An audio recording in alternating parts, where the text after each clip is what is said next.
right? So the first direction is to File, New, right? And you can give it a title if you want to. You can leave it untitled for now and wait till you save it. It's up to you. But under preset, remember we're using US paper, letter, 8.5 by 11, 300. Now, that'd be fine. If you want to, you can choose 72. 72 is the resolution that most internet images are going to be on. You won't have to scale them up so much. It's entirely up to you. The one thing I forgot to do was my image mode. Choose one of our color options so that we can do this in color. What? All right. The second direction is to view your menu. In the view menu, choose rulers so that make sure that rulers are visible and in inches. Okay, mine's already like that, but if you want to just see that, it's in the view menu and it says rulers. You turn them on, or Control R is the keyboard shortcut. It's all right. You can go back and watch this later on YouTube. And if it comes in as anything that looks like this, like all these nonsensical large numbers, you just right-click on it and choose inches. Inches should make sense if you're an American. So in order to use guidelines, which is the best thing about rulers, click on your side ruler and drag in, and you can place a line. You look at the top, and it'll show you exactly where it is. That's locked on 1 inch. I'm going to do that again if you're turning and watching. I'm clicking on the ruler, and I'm dragging in to 5. How many inches are between 1 and 5? 4. That's right, because 5 minus 1 is 4. So now we're going to go to the top. We're going to do the same thing. Just so it's not married to the corner, I'm bringing it in 1 inch. And then I'm going down to 5 again. Trying to line it right up on there.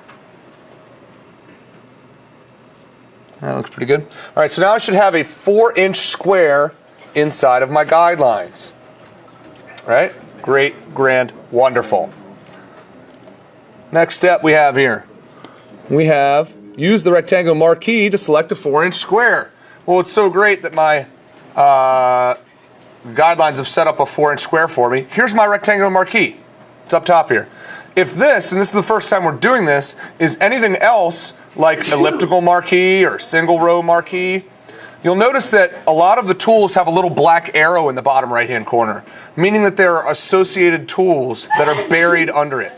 If you simply click and hold on that tool, you'll get the other tools in there. So I'm going to choose the rectangular marquee, and I'm going to line it up top left corner of my guidelines here, go down to the bottom. It should kind of snap to it, and now I've selected that square. Our next one is use the paint bucket tool. Click and hold the gradient tool to reveal it, and change your foreground color, and then click the paint bucket to fill your selected square. So here's the paint bucket tool, which I already have out. But it just so happens that, like, if you're just opening up for the first time, it might be on gradient tool. Okay, paint bucket and gradient are associated together. Again, click and hold to get down to paint bucket. They're both tools used for filling selected areas or filling the whole thing if you don't have anything selected. Right? I'm going to choose this nice blue. I just did my little flip-flop thing, keyboard shortcut X. Or you can double-click on it, pick any color you want, like this fancy purple I just picked here. Oh, notice one other thing when you're choosing your colors. If you get a little exclamation point right here, it means that this color won't print. So if you want to, you can click on it, and it will just automatically take you to the nearest printable color. Okay, so you'll be able to be actually using the exact color that will print from the printer. Monitors have a much higher capacity for actually printing colors or showing colors than your printer does. So yeah, anyway, just clicking inside with my paint bucket will fill that entire area with my selected purple. Our next direction. Use the polygonal lasso tool to select your pinwheel color area. Start by clicking outside the box, then click in the middle. Then click in the middle and outside and over and middle and up and repeat until blah, blah, blah, blah, blah, blah, blah. Right. Here's how that works. I'm going to take this, and I'm going to start outside the box, somewhere outside of this corner, and go to the middle. And then I'm going to click outside the box. Move it over, click back towards the middle. Click outside, move it over, click back towards the middle. Click outside, move it over, click back towards the middle, outside, over, middle, outside, close it back up. Notice as I get back to my original spot, it's going to have that little O that's going to appear next to it. That means that I'm closing in this area. Now the fun thing about this is that when I go back to my paint bucket tool, as I believe is the next step, I switch my color. I'm just going to flip-flop to black so I get a nice black and purple pattern here. It should only fill in, since I'm on the same layer, the area inside. It's going to recognize as inside of this square as one thing and outside as another thing. So, yep, that worked. Everything inside the square just got filled in with black.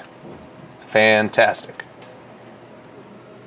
We want to use the paint bucket again. Yep, use the internet, find and copy paste the character into your new layer, and use the select to inverse. All right, we'll get to that.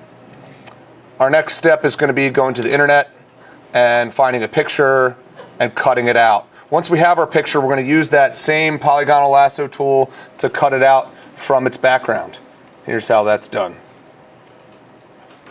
First, I'm going to deselect, and I'm going to make a new layer, or I could do that with just copy and paste.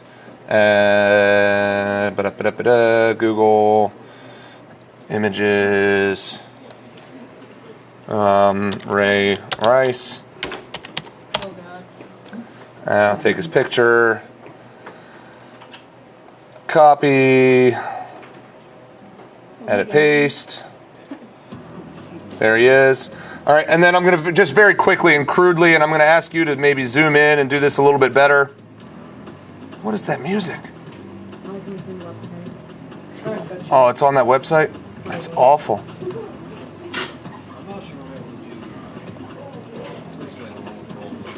I supposed to be doing that or finishing my... You're supposed to be finishing your other thing. Well, hold on. All right, so I've got this really crudely cut out thing here. Okay. And right now, if I hit delete, Ray Rice is going to go away. I want the exact opposite of that to happen. So I'm going to Control Z to bring him back, and I'm going to go to my select menu and choose select inverse, otherwise known as Shift Control I. That's going to select everything outside of Ray Rice. Let me turn that website off because that's terrible. Yeah, close that tab. All right. And I'm going to now hit delete because everything in between my two sets of selection lines, these little marching ants, is what's actually selected. There we go. I could deselect. I could transform him. I could move him around, do all that stuff that you already know how to do. We want to get him in the middle. We want to get him appropriately sized for our square. Something like that. I can maybe trim him up a little bit more. You can use the zoom tool. Oh, I squished him a little bit, so I'll undo that. Anyway. This bottom tool, the magnifying glass, will allow you to zoom in and see really truly how awful my cutout is. Okay, things like that. You could, give them less Spock ears and stuff like that if you want to practice using selection tools to make a good cutout. But that's basically the idea. You want to add some text at the top and the bottom. You can just click here, add some funny text. All right. The last thing you want to do is notice how here it is working and here it is not. It's working here and here in the purple, but it doesn't work over the black. It's actually working, but right? You can't see it. Well, it's working, yeah, but you can't see it, right? So what we want to do to that is we want to add a stroke. Down here at the bottom of our layers palette is add a layer style. The bottom one is stroke. It's got a little FX. You choose stroke. Go to layer style. You can barely tell what it did because it put a black stroke on it. I'm just going to change that to white. Okay. Stroke is the easiest way to provide a little bit of a separation between any two things, like a multicolored background and some text, make it stand out. You can change the size of your stroke if you want to, but I think we're going to leave it at 1, maybe 2. Right? And most memes that you see will have that anyway. To zoom out, you want to hold the Alt key with your magnifying glass, and you can zoom it on out. Choose this layer, Control T. Well, I don't know what happened there. Oh, Control Shift T probably just redid the transform last time. That should work. Remember, we hit Enter to finish transforming. Yeah, put some funny text on the top and the bottom, and you have a meme. That's it. All right.